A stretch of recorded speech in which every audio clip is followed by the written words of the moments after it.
Hey everyone, welcome back. आज हम discuss करने वाले हैं क्लास 11 फिजिक्स का चैप्टर 4 लॉज ऑफ मोशन। इस वीडियो में हम सारे इम्पोर्टेंट कॉन्सेप्ट्स को शॉर्ट में समझेंगे और एग्ज़ाम के लिए ज़रूरी फार्मूलाज को भी कवर करेंगे। तो चलिए शुरू करते हैं। सबसे पहले बात करते हैं एरिस्टोटलेस फैलेसी की।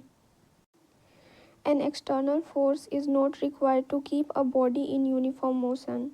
Aristotle wrongly assumed force is always needed for motion because he ignored opposing frictional forces. Aristotle का मानना था कि किसी बॉडी को यूनिफॉर्म मोशन में रखने के लिए हमेशा एक एक्सटर्नल फोर्स की ज़रूरत होती है, पर यह गलत था क्योंकि उन्होंने फ्रिक्शन जैसे अपोजिंग फोर्सेस को इग्नोर कर दिया था। उसके बाद गैलीलियो ने अपना लॉ ऑफ इनर्शिया दिया और इस कॉन्सेप्ट को करेक्ट किया। Object resist changes to their state of motion. If net external force is zero, a body at rest remains at rest and a body in uniform motion continues moving uniformly. उन्होंने बताया कि objects अपनी state of motion में किसी भी change को resist करते हैं। अगर किसी बॉडी पर नेट एक्सटर्नल फोर्स जीरो है तो रेस्ट पर रखी बॉडी रेस्ट पर ही रहेगी और यूनिफॉर्म मोशन वाली बॉडी चलती रहेगी। इसके बाद आते हैं sir Isaac Newton. Formally defines in inertia. Every body continues in its state of rest और uniform motion in a straight line unless compelled by an external force to change that state. Newton's first law inertia को formally define करता है।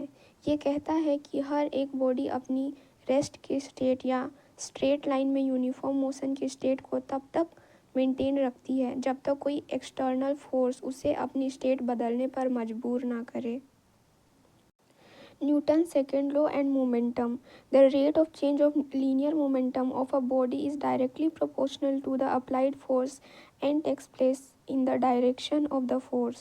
F equals to dp by dt equals to ma. Newton's second law हमें momentum के बारे में बताता है। इसके मुताबिक किसी बॉडी के लीनियर मोमेंटम के चेंज होने का रेट उस पर अप्लाई किए गए फोर्स के डायरेक्टली प्रोपोर्शनल होता है। ये चेंज हमेशा अप्लाइड फोर्स की डायरेक्शन में होता है।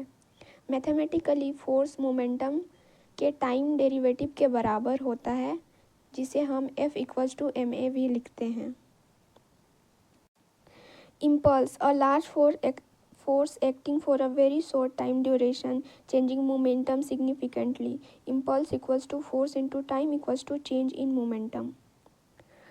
अब बात करते हैं इम्पल्स की। जब एक बड़ा फोर्स बहुत ही कम टाइम के लिए एक्ट करता है और मोमेंटम में एक बड़ा चेंज लाता है तो उसे इम्पल्स कहते हैं।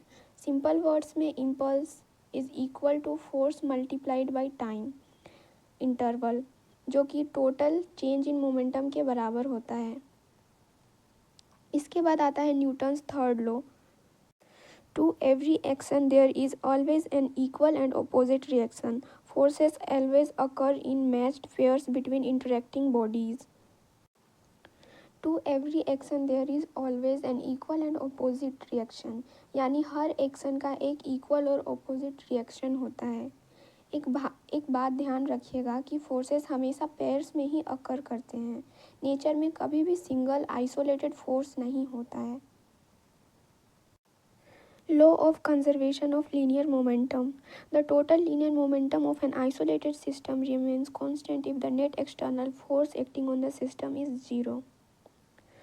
थर्ड लॉ से निकल कर आते हैं law of conservation of linear momentum में।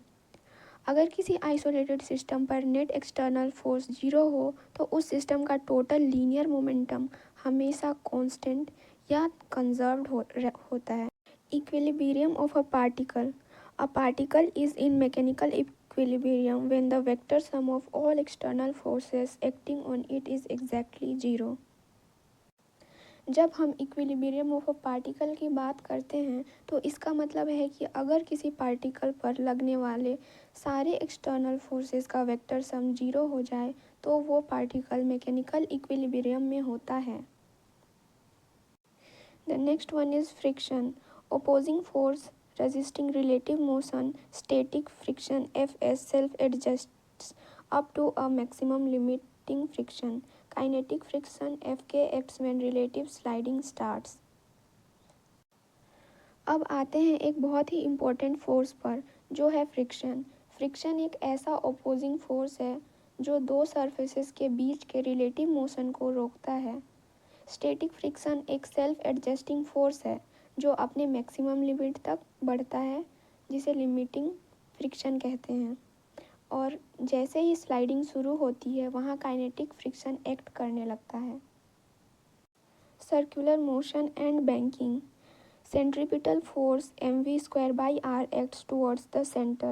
Banking of roads reduces reliance on tire friction to safely navigate curves at higher speeds. Finally बात करते हैं सर्कुलर मोशन और बैंकिंग ऑफ रोड्स की। जब कोई ऑब्जेक्ट सर्कुलर पाथ पर चलता है तो सेंटर की तरफ एक सेंट्रीपिटल फोर्स लगता है। रोड्स को बैंक्स पर थोड़ा टिल्ट या उठा दिया जाता है ताकि टर्न्स पर सिर्फ टायर्स के फ्रिक्शन पर डिपेंड ना रहना पड़े और गाड़ियां हाई स्पीड में भी सेफली निकल सकें। अब आते हैं पार्ट 2 पर, जो है important formula sheets. Numerical solve करने के लिए सारे इम्पोर्टेंट फॉर्मूलाज देख लेते हैं। Linear momentum P equals to m v, यहाँ m मास है और v velocity.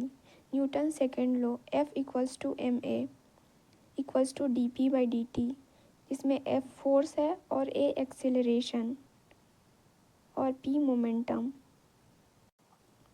Impulse I equals to f delta t equals to delta p, I impulse है और delta P change in momentum. Conservation of momentum m1u1 plus m2u2 equals to m1v1 plus m2v2। u initial velocity है और v final velocity. Apparent weight in an elevator r equals to m into g plus minus a। अगर elevator ऊपर जा रहा हो तो plus sign use करें और अगर नीचे आ रहा हो तो माइनस साइन। यहाँ r नॉर्मल रिएक्शन है।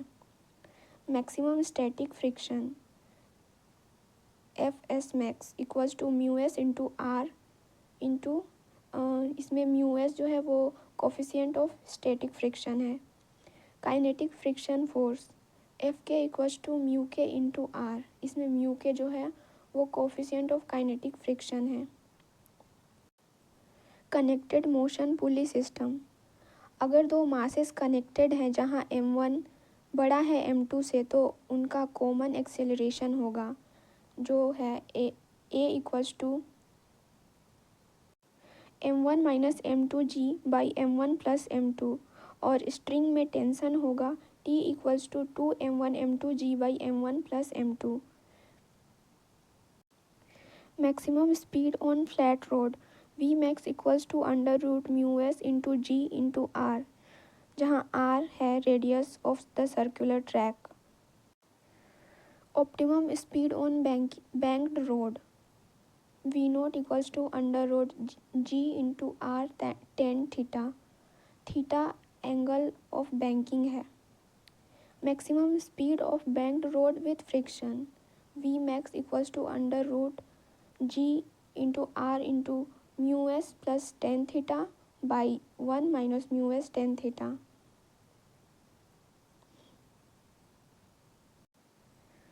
तो ये थी हमारी चैप्टर 4 की क्विक समरी और फॉर्मूलाज। आप लोग वीडियो को पॉज करके इस फॉर्मूला शीट का स्क्रीनशॉट ले सकते हैं ताकि रिवीजन में आसानी हो। ऑल द बेस्ट, मिलते हैं अगले चैप्टर में। Thank you for watching.